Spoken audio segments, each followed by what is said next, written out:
Well, welcome everyone again. It's that time of the week. Wednesday, it's a shorter week because many of us had Monday as a holiday, but glad to have you with us. Today we have a special guest, Vinnu Deshetty, who's joining us from EVA, and we're talking about a data-driven virtual event. So it's going to be a great discussion with Vinnu, as always. So, well, one thing just a bit of housekeeping. If you have any questions at all, we want to make an open dialogue. So if you have any questions of Vinnu, as we're talking about data, as we're talking about virtual, as we're talking about how those things coexist now with the in-person piece of the events, feel free to put those in the chat, in the comment box. We'll get them to them throughout today's discussion.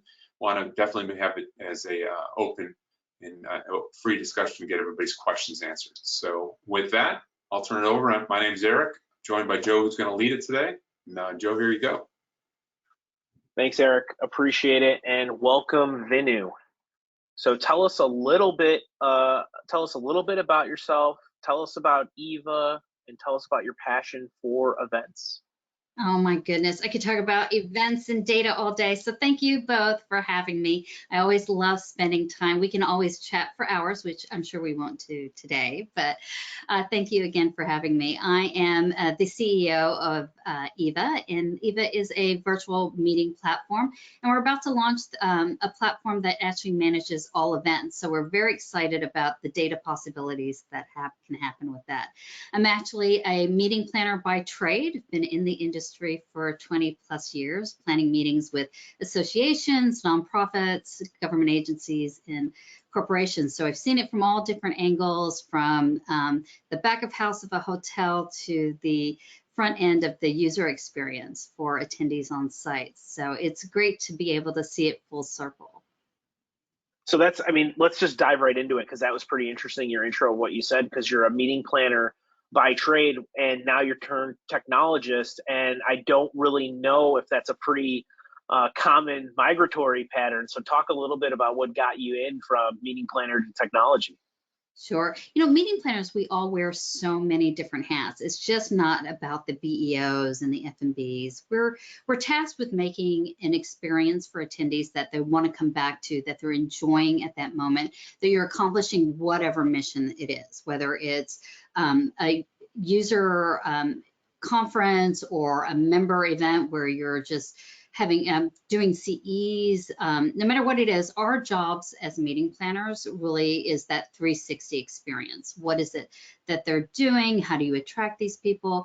And with that is just not the actual, the tangible of what food do I eat, but it's also about the data behind it, right? For me, it was not only about how many people are going to actually consume a vegetarian meal, or how many nights you're going to need, or how to avoid that attrition. It was actually taking a look at the numbers and seeing, how do I get to that goal? How do I get to the goal of getting people there, how to keep them happy, and how to keep them coming back? And it was great to be able to do that with data, even pre-technology, right? You've always had spreadsheets, but now with so much that's available out there, it's just that much easier to be able to not go with your gut anymore and actually have the data to back it up.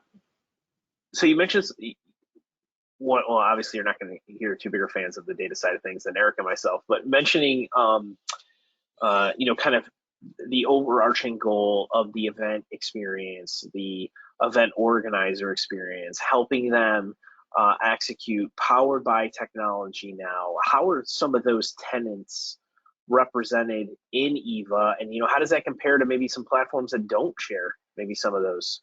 Why do you guys? How do you differentiate on that? The industry really has come a long way. We've gone from just wanting to publish a site where people can find out, where do I register, what's my program, what's the schedule like, how do I make reservations? And the technology has really become where you can have more of an engagement experience, where there's data being tracked. There's just a lot more that can be done. And that's exactly what EVA does. EVA does much more than just be a conference website. Every activity that's happening on the site, whether it is visiting a landing page, joining in on a conversation in an online discussion, doing a matchmaking where you're finding other attendees that have the same likes and dislikes that you have, being able to match that up, all of that activity is being captured on the back end. I know it sounds kind of big brother-ish, but it's all secure, no worries. It's all opt-in, but all of that data is there. And we were looking at that saying, there's so much more that you can do with that, right? Just don't let the data sit. Don't just export the data to figure out who you're going to suppress your marketing list to, or who you're going to sign up for certain things. Actually do that data, have that data, and have it tell a story. And that's what we love our partnership with you all at Bear, is that you help take that data, all this good stuff that we've got, and be able to help us tell that story, and not only tell the story, but help us predict what is going to be beneficial for whatever the goals are for the organization or event. Yeah, I think folks are really starting to become. Oh, Eric, we got our first. That's the question hand, Vinnu, by the way, in case you can't. It's not stop. There's a question coming in. Yeah, that's right. Yeah, so we do have a question related to how do people find the time to look at the data, or what do you see, I guess, in your clients to kind of frame the question a little bit. Yeah, and I hear that a lot.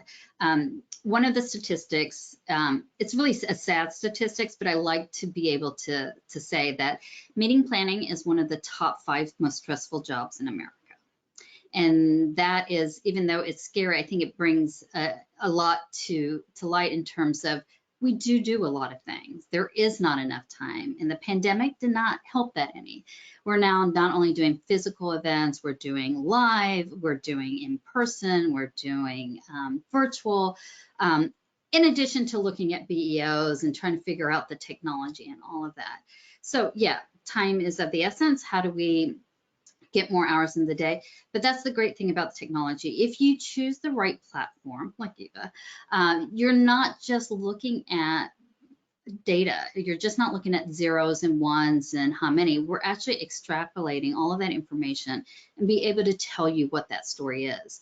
So no longer do you have to go to 15 different platforms to extract 15 different reports and try to do 100 different pivots to tell you a story that you need to tell your C-suite, or even for yourself to figure out, who is most likely to attend a regional event in New York.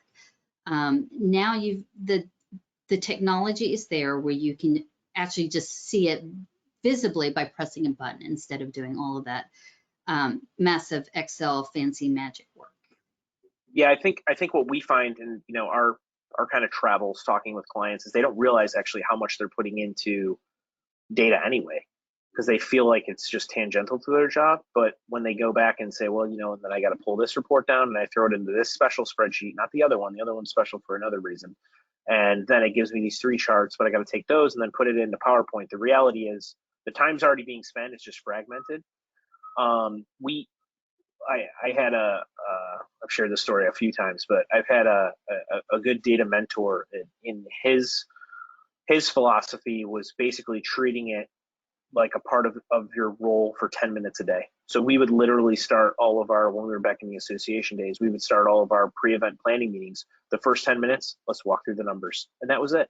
And it got everyone indoctrinated into the KPIs and the benchmarks that we needed to hit. And then the rest of the meeting was about what are we doing to move those needles. And so it wasn't this like 2-hour-long strategy meeting. It was much more agile, much more fluid, and much more regular. Right. I find that data doesn't have to be complicated, right? Make it simple. Start with the basics. It can just be, instead of thinking you have to like solve every data question that someone needs to know, start with the basics. Just look at who's registering and where are you getting all of that data.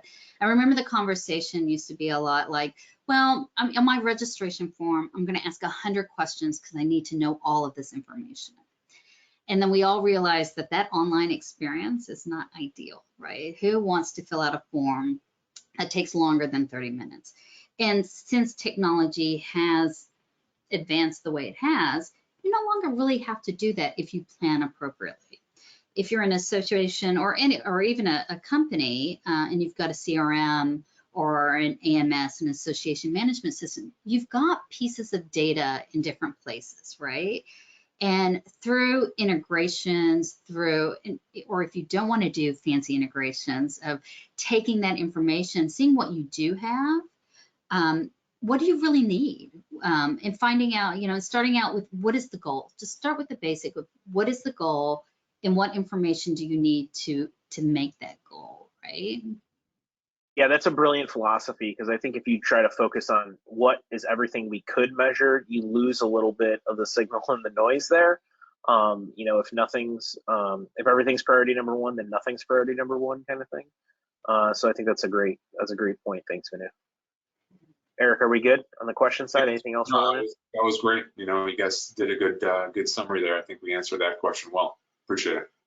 Yeah, and thanks, for whoever answered that. Please keep them coming. We really appreciate it. We're going to take those in real time as quickly as we can. Eric is not shy with the hand, as you can see. Yeah, sure.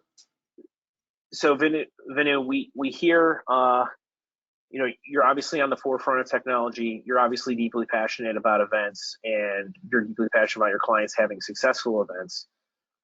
Put your crystal ball in front of you for a second. What do you think things look like a year or two from now from an event standpoint? And maybe, if you got a couple of surprises in there, things that maybe we're not thinking about that you see coming, or things that are going to be emphasized, de-emphasized, just be really interested to hear your thoughts. Yeah, no, I'm excited for the future, because I think we've gotten to a point in the industry where people have experienced virtual, they've experienced the hybrid, and obviously the in-person events, and everyone's excited to get back to in-person. I am too. Get it, want to make those relationships, and get back to seeing people, right? Get that, and we're really trying to avoid the virtual. But I think what has happened is that a lot of organizations have opened their doors to a lot of people that prefer engaging virtually, whether it's reasons because it's easier, budget, technology-wise, whatever their reason is. But we've accessed a new group of people, and so how do you move forward with that, knowing that this group of people want to engage virtually and not leave them behind, but yet still captivate the people that do want to do in person? And I think we're at that space now where people are like, it's either one or nothing. But I think people are realizing that they've got two different audiences, and they've got to figure out what's important. Do they need to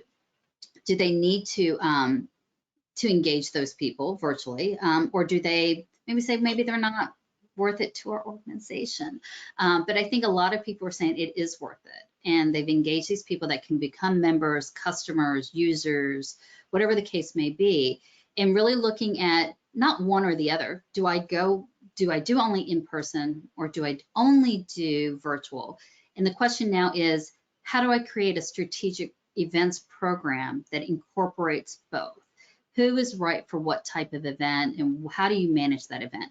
That's my prediction in the next year. I think people will have, now that they understand things better, they've got the data, they'll have the more capacity to be able to juggle that and create, instead of a crisis plan for your event, is be able to actually predict and plan for the future. So I'm excited to see what is going to come out of that. I think the creativity is going to be pretty amazing out there. And I think it's also going to be just more than planners.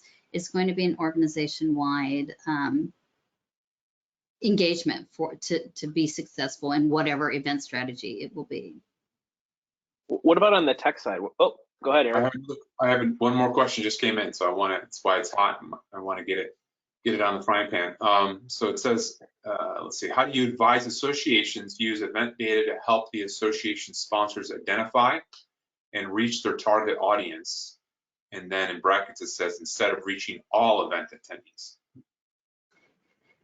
That is great. And I know Joey and Eric, we've talked a lot about this, and I love that's, you've done some activations that really speak to this, and love going down this road, because that's where the money is, right? This is where our exhibitors and sponsors are for most of us will support our events. So, and I think it's twofold, right? I think we have always been, this is who we have in total of who's attending the event or the conference, and exhibitors take it or leave it. Instead of really looking at it going, instead of looking at a perspective saying, 20,000 people attend and this is their demographics, but now being able to cater to those exhibitors and saying, guess what? You're not going to be interested in all 20,000 people. However, a majority of them, give them a specific number, are interested in what you're doing. What's your target audience and how do you match that up?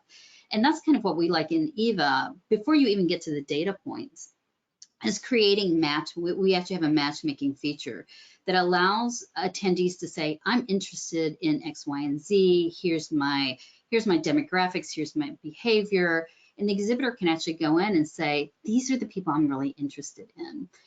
It's fine that I don't get, that you promised 20,000 attendees. The conversation is no longer of how many attendees, it's how many people I'm really interested in. So out of those 20,000 attendees, I may only have 1,500 people that are really my target, but that's fine. But now I know that they're there and I can see what behavior that they're, whether it's what sessions they're going to, what are they buying. You've got all this data that you can hand over to an exhibit and sponsor. And you know what? They're not going to be worried that all 20,000 people didn't come to their booth, right? That's not what they're interested in. They're interested in the quality that they're getting. And now you're giving them the data to support that. Yeah, I think from a data standpoint, you hit the nail right on the head, Vinnu. You want to take a look at a combination of demographic, firmographic information. I will say we have a cohort of clients that are doing something that is a new behavior relative to an event organizer, which is taking some of the audience composition data and leading into that year's event, showing it proactively to exhibitors and prospective exhibitors that are on the fence to show momentum. So a month ago, we were at here for these different cohorts of people. Now we're at here at this level. Look how much traction we've gained in the last 4 weeks. And that's actually one of the positive narratives that you can speak to when you do have audiences coming in and registering later than ever. There is a lot of momentum leading into the show, and they're turning that into booth sales and sponsorship sales. The ability, so one thing that you mentioned, I think, 3 years ago, there wasn't a ton of, is this concept around tagging. And so the ability to kind of tag either different interest areas, different firmographic types, and then match people up because of them, or at least go and get to that 1,500 out of 20,000 is another big result of how technology's evolved in the last 24 months, right. Specifically for events, obviously. And being able to tell them where they can go, where they can go to talk to the people that they're most interested in is invaluable, right? That's saying that you care about your exhibitors, you care about what they're interested in and having them be successful and being a true partner in that. But on the flip side too, I think it's also interesting that forever and a day, I think we all are used to just putting out a prospectus. This is what we do, this is what we do, this is who we have. But I'd like to flip that model a little bit, looking at our exhibitors and are they the right match? Do you have exhibitors in there that really, are they a match for who's coming to the conference? And there's two questions there, right? Is that exhibitor right? Should you be looking at a whole new category of exhibitors that could be potential prospects for your show? Or looking at, depending on how important this partner is to you, this exhibitor, if they're a major sponsor and they're not getting what they need, how do you collaborate with them to get the right people to the table? If that's important enough. It's all about the dollar signs and the time and all of that. But those are important questions to take a look at, because sometimes I've worked on trade shows where there's a big disconnect between exhibitors and the attendees. I couldn't get attendees to the exhibitors because it just didn't make sense. And we actually turned those exhibitors into sponsors because it wasn't about that, it was about brand recognition. So again, it was listening to what the exhibitors wanted, having that data and making those goals work together. Couldn't have done that if I didn't have the numbers to show for that. Mm-hmm. Yeah, I think that's an important thing. I mean, the other thing here is the data is already being collected. You're really just talking about positioning and what's the way to position it effectively. And, you know, and I think it's interesting that a lot of people think that that's the meeting planner's job, and why I think it's important there. But I think for if you have an exhibit sales team or a development team, that data is super important there, right? Like how much information can that tell you? I would have loved when I did exhibit sales to be able to say, okay, wow, we're getting this whole segment of audience and we have no exhibitors that speak to them. Who can I go out as a salesperson and say, come and exhibit because I have your people? Yeah, that's a great point. Eric, another one.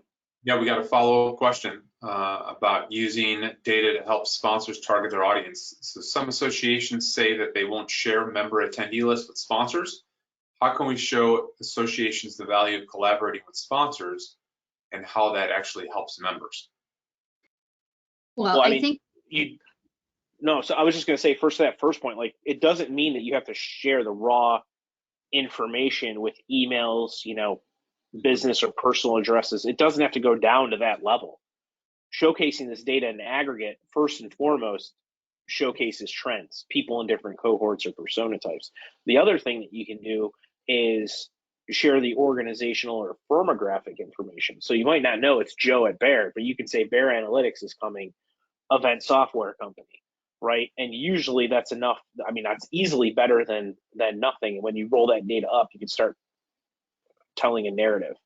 But sorry, Vinny, what were you going to say? And then we'll keep going on this. It's not about the individual. I mean, it is when you talk about lead generation, but in terms of making that value proposition of who is there, generally, you can share that data, that activity, and that all of that's happening behind the scenes without getting into keeping people's information secure and without sharing that information. So absolutely, that's yeah.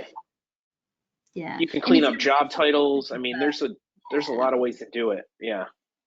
And there's even more, you know, in this is no secret here at EVA, we also do this.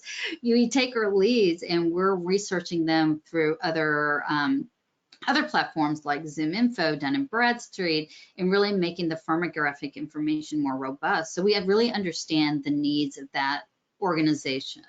So if it's ABC organization, I'm able to get a better look at that by understanding what is their revenue size, what's their membership size, how many events do they do, without really having to look at the individual information. But even with what we both do at Bear and in EVA, we're able to see if you did have an opt-in, you're able, well, even without the opt-in with the email addresses, you can see the behavior, right? That behavior is the story that we want to hear. And then just to be clear, that's on the organizer level. The organizer has kind of more of the top-down view. But I think in you know, you want to be privacy and security forward. But there's ways to shape the narrative around the who without saying it's so-and-so at gmail.com, as an example. I mean, I hope that answers that follow-up. You said it was a follow-up question, right, Eric? Is that right? That was a follow-up to the first question, correct? Yeah. Okay. And I tell you what, in the association world, one of the most, the little thing that I did to make my exhibitors happy was after an event, I would pull charts and reports for them and say, not only here's the big number of who came to this conference, but in your market that you're looking for, here is some data. They love that. It kept them, they're like, you care about me. And even if we struggled with the numbers and it didn't look good, they were like, we know that you're caring about it and you're trying to shift it and you're trying to help us out. That's a good partner. Yeah, we found so that's a good point. Super key. Yeah, super key. Go ahead, Eric. No, I was just saying, transparency is so key lately that we've heard, you know, on multiple of these webinars, folks talk about how they're sharing the attendee information as it's coming through on webinars with the exhibitors, and the exhibitors sponsors really appreciate that level of honesty and transparency. Well, and it also just shows you have a handle on your business, right? So in an environment where you're like, how big is, or how much of a bounce back are we expecting at this event, or how much of a fit are we expecting at this event? You have to rely on some type of quantitative intelligence. And the thing is, this isn't like go out, buy a list. This is literally data you're already collecting. So just reposition it to tell, like Vinnu saying, that story and that narrative And then I guarantee you'll find the time on when to do something with it because it's saving you time from having to do it yourself. And once you've done it and understand what you're looking for, I think you do save time. You know, the first time may be a little intimidating, but if you've got good partners who have done this before, there's some great stories that are out there that people share how, you know, how they went about, where do they start, right? And I think once you do it and you've got a feel for it, it becomes second nature. It's the data piece of that starts growing within you. It usually amounts to, for us, for like a smaller-ish deployment, you know, a team of like 3 or 4 across finance, marketing, maybe sales that are using Bear IQ. It ends up being about 1/4 to 1/2 cumulatively of a headcount in terms of savings. And then you don't have to actually have like that data analyst role in-house either. And so that's how we do the internal kind of ROI metric on our side. Well, I would tell you on the EVA side, we have been working mostly with meeting planners that have not had the time to look at the data. So, and they've been tasked with it, but now that it's available and they're like, oh, we didn't know you could capture all of that. And we didn't know you could tell us all of this, and it doesn't have to be hard. And they're sharing that within the organization. We're seeing other departments getting involved, membership, marketing, sales. Oh, yeah. And it really becomes this unifying factor within an organization, which is great. You know, you're not in it alone anymore, and it shouldn't be. I think data is something that, especially in the association world, I think has come a long way. There's still more to be done, but it's at least on the radar now. No, I couldn't agree more. And I think, you know, as events are positioned as a great way to return to revenue, which is a big theme that we are hearing in the marketplace right now, being proactive with your data is pretty much the most efficient thing you can do, you know, dollars over hours, if you will. And so that's, I mean, you know, there's just more activity than ever and excitement than ever in and around the data space. And there's more cool tech in and around the event space that's enabling that. So it's great to see. All right, we're running up. Man, the time flies on these things, and we have a good combo there. It's crazy. All right, any last questions before we round out today's discussion with Vinnu? Vinnu, thank you very much. This has been awesome as always. We love hearing from you. We're going to have you back on because, I mean, you're driving so much innovation in the space. The narrative's going to be completely changed 3 months from now. So we're going to get you back on. And as a reminder to folks, we got Dana Fraker-Duty on from Juno next week. She's going to be sharing her insights in and around community. But Vinnu, thanks very much. We love having you on the show, and thanks all of you for attending. Thank you very much for having me. Have fun with the data, everyone. Absolutely. Thanks, Vinnu. We'll see everybody next week. See you next week, all. Take care.